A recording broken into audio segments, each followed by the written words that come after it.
എൻ്റെ യൂട്യൂബ് ചാനലിലേക്ക് ഏവർക്കും സ്വാഗതം. നമ്മളിന്ന് തുടരുന്നത് ഹൃദയരാഗം എന്ന പ്രണയകഥയുടെ 11ാം ഭാഗമാണ്. പതിവ് പോലെ ചെക്കപ്പ് കഴിഞ്ഞ് വീട്ടിലേക്ക് വരുന്ന വഴി നമുക്ക് ബീച്ചിലേക്ക് പോവാമെന്ന് പറഞ്ഞപ്പോൾ അവൾ സമ്മതിച്ചു. നട്ടുച്ച സമയമാണ്. ടാക്സിയിൽ തന്നെ സിമന്റ് ബെഞ്ചുകൾ ഇട്ട സ്ഥലത്തേക്ക് പോയി. പോകും വഴി ഞാൻ സോഫിയയെ എനിക്ക് ആക്സിഡന്റ് ഉണ്ടായ സ്ഥലം കാണിച്ചു കൊടുത്തു. അവൾ എൻ്റെ കൈകളിൽ മുറുകെ പിടിച്ചതേയുള്ളൂ. ടാക്സിക്ക് കാശ് കൊടുത്തുവിട്ട് മരത്തണലുള്ള സ്ഥലം നോക്കി കടലിനഭിമുഖമായി ഞങ്ങളിരുന്നു. എന്റെ വലതുകരം അവളുടെ ഇടതുകരത്തിനുള്ളിൽ കോർത്തു പിടിച്ചു. എന്റെ തോളിൽ ചാരിയായിരുന്നു അവളുടെ ഇരുത്തം. ഇനി പോണില്ലേ? ഞാൻ സംഭാഷണത്തിന് തുടക്കമിട്ടു. ഞാൻ പോണോ? അവൾ എന്റെ കൈ ഒന്നുകൂടെ മുറുക്കി പിടിച്ചു. അപ്പ ജോലി? ഞാൻ റിസൈൻ ചെയ്തു. എന്താ? എന്തിന്? നീ എന്നോട് ഇതേപ്പറ്റിയൊന്നും സംസാരിച്ചത് പോലുമില്ലല്ലോ. ഞാൻ കൈവിട്ട് അവൾക്ക് അഭിമുഖമായി തിരിഞ്ഞിരുന്നു. നമ്മളതിനെന്നാ സംസാരിച്ചത്? അവളുടെ ഉത്തരം മറ്റൊരു ചോദ്യമായിരുന്നു. എനിക്കതിന് ഉത്തരമില്ല. പക്ഷെ തോറ്റുകൊടുക്കാൻ ഞാൻ തയ്യാറായില്ല. ഞാൻ ചോദിച്ചതിന് ആദ്യം മറുപടി പറ. ഞാൻ വെറുതെ പറഞ്ഞതാ. ഞാൻ റിസൈൻ ചെയ്തില്ല. പക്ഷെ ലീവ് കഴിഞ്ഞു പോയാൽ ഞാൻ ചെയ്യും. എനിക്കിങ്ങനെ ഇരുന്നാ മതി. വിട്ട കൈ വീണ്ടും കൂട്ടിപ്പിടിച്ചു അവൾ പറഞ്ഞു. കുസൃതിയും സ്നേഹവും നിറഞ്ഞ അവളുടെ മറുപടി കേട്ട് എനിക്ക് ദേഷ്യപ്പെടാനാവില്ലായിരുന്നു. ഞാൻ ചിരിച്ചുകൊണ്ട് അവളെ ചേർത്ത് പിടിച്ചു. ഇനി പറ, എന്താ പറയാനുണ്ടെന്ന് പറഞ്ഞത്? ഞാൻ കുറച്ച് സീരിയസ് ആയി. അവൾ എന്റെ കണ്ണുകളിലേക്ക് നോക്കി.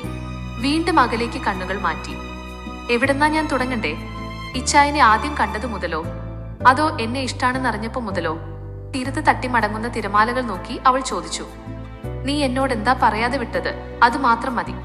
അവളെ ചേർത്ത് പിടിച്ച കൈകൾ അയക്കാതെ ഞാൻ പറഞ്ഞു. ഇച്ചായൻ എന്നോട് നാട്ടിൽ ബിസിനസ് തുടങ്ങാണെന്ന് പറഞ്ഞത് ഓർമ്മയുണ്ടോ? അത് കേട്ടപ്പോൾ എനിക്ക് കുറച്ച് സങ്കടമൊക്കെ തോന്നി. പിന്നെ തോന്നി നമുക്ക് വേണ്ടിയല്ലേ ചെയ്യുന്നതെന്ന്. കൂടെ ഞാനും വരാമെന്ന് ആഗ്രഹിച്ചാണ് പപ്പയോട് ഇച്ചായന്റെ കാര്യം പറയാമെന്ന് വെച്ചത്. ഞാൻ പപ്പയെ വിളിച്ചു. ഡീറ്റെയിൽസ് ഒന്നും പറയാതെ എനിക്കൊരാളെ ഇഷ്ടമാണ് എന്ന് മാത്രം പറഞ്ഞു. ഇഷ്ടപ്പെട്ടു എന്നതിൽ പപ്പയ്ക്ക് കുഴപ്പമൊന്നുമില്ല. പക്ഷെ കല്യാണം കഴിഞ്ഞാൽ അങ്ങോട്ട് വരണം എന്ന് മാത്രമാണ് പപ്പയുടെ നിർബന്ധം. അതിൽ ഒരു വിട്ടുവീഴ്ചയ്ക്കും തയ്യാറല്ല. എനിക്ക് സമ്മതമാണെങ്കിൽ മുന്നോട്ട് പൊക്കോളാൻ പപ്പക്കും സമ്മതം.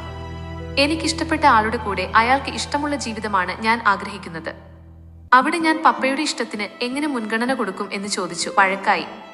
എന്നോട് തമാശക്ക് പോലും ദേഷ്യപ്പെടാത്ത പപ്പ ആദ്യമായി എന്നോട് ദേഷ്യപ്പെട്ട് സംസാരിച്ചത് അന്നാണ്. ഞാൻ ജോലി റിസൈൻ ചെയ്യാൻ പോവാണെന്നു പപ്പയോട് പറഞ്ഞ് ലീവിന് അപ്ലൈ ചെയ്തു. ഇച്ചായൻ നാട്ടിലേക്ക് വരുമ്പോൾ കൂടെ വരണം എന്ന് വിചാരിച്ച് ടിക്കറ്റ് വരെ ഞാൻ ബുക്ക് ചെയ്തു. പക്ഷെ തലേ ദിവസം രാവിലെയാണ് പപ്പക്ക് സുഖമില്ല എന്ന് പറഞ്ഞു വിളിച്ചത്.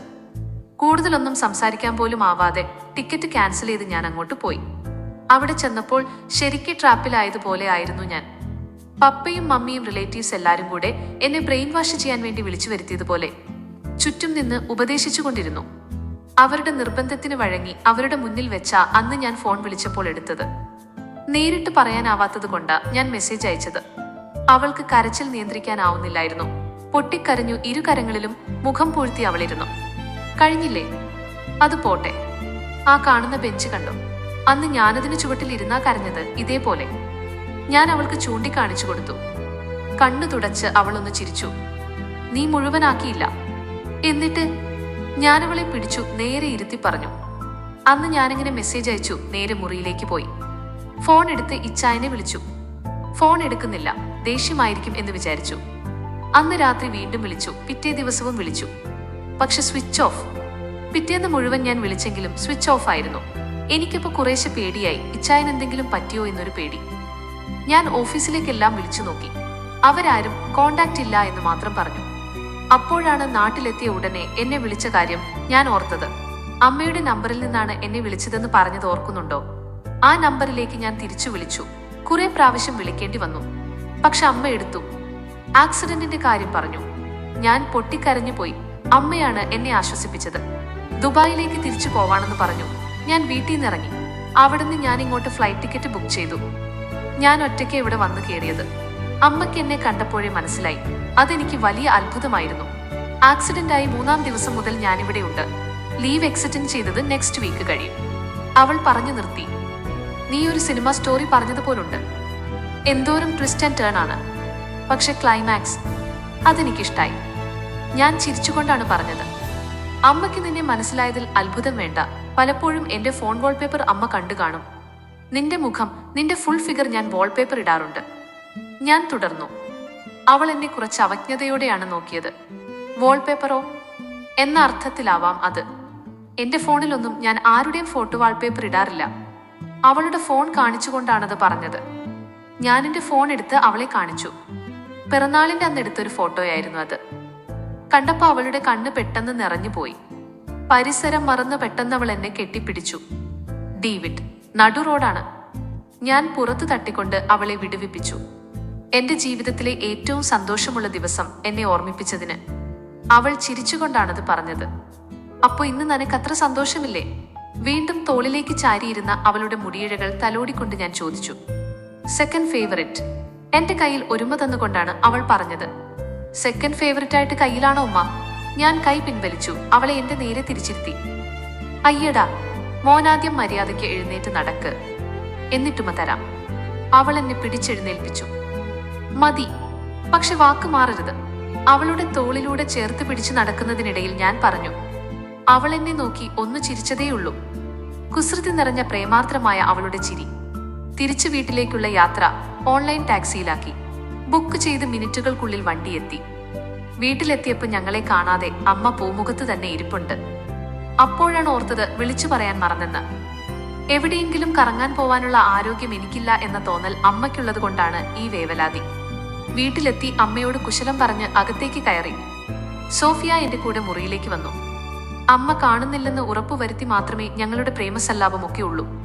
മുറിയിലേക്ക് കയറിയ ഉടനെ ഞാൻ കതകടച്ചു. എവിടെ എന്റെ ഉമ്മ? അവളെ എന്നിലേക്ക് വലിച്ചടുപ്പിച്ചു. വേദനിക്കുന്നു. കൈവിടുവിച്ചുകൊണ്ട് അവൾ ദേഷ്യം കാണിച്ചു. ഞാൻ വേദനിപ്പിക്കുന്നില്ല. വേഗം തന്നിട്ട് പൊക്കോ. ഞാൻ കതകിന്റെ മുന്നിൽ തന്നെ നിന്നു. മാറിക്കേ, അമ്മ അന്വേഷിക്കും, മോശമാണ് കേട്ടോ. അവൾ എന്നെ പിടിച്ചു മാറ്റാനുള്ള ശ്രമം തുടങ്ങി. ഞാൻ മാറില്ലെന്ന് പറഞ്ഞു. കുറെ കളിപ്പിച്ചെങ്കിലും എന്റെ ആരോഗ്യമില്ലായ്മയെ മുതലെടുത്തു അവൾ എന്നെ തള്ളി മാറ്റി. കതക് തുറന്ന് പുറത്തേക്ക് സോഫിയ ഇറങ്ങിയപ്പോൾ ഞാൻ എന്റെ ബെഡിനടുത്തേക്ക് പതിയെ ചുവട് വെച്ചു. പോയതിന്റെ ഇരട്ടി വേഗത്തിൽ അവൾ തിരികെ എന്റെ മുന്നിലേക്ക് വന്നു. കണ്ണുകൾ പാതി തുറന്ന് വിയർപ്പ് പൊടിഞ്ഞ മേൽചുണ്ടുകളും നാണത്താൽ ചുവന്ന കവിളുകളുമായി അവൾ എന്തിനോ വേണ്ടി കാത്തുനിന്നു. താല്പര്യമില്ലാത്ത പോലെ തട്ടിമാറ്റി ഞാൻ ബെഡിനടുത്തേക്ക് തന്നെ നടന്നു. ബെഡിലേക്ക് കയറിയിരുന്നു. നോക്കിയപ്പോൾ സോഫിയ അതേ നിൽപ്പാണ്. ഹേയ്, പോണില്ലേ? അല്ലേൽ അമ്മ അന്വേഷിക്കും. കളിയാക്കുന്ന പോലെയാണ് ഞാൻ പറഞ്ഞത്. പോട പട്ടി. ചെറിയ ശബ്ദത്തിലുള്ള അവളുടെ പിറുപിറുപ്പ് എനിക്ക് കേൾക്കാം. എന്താന്ന്?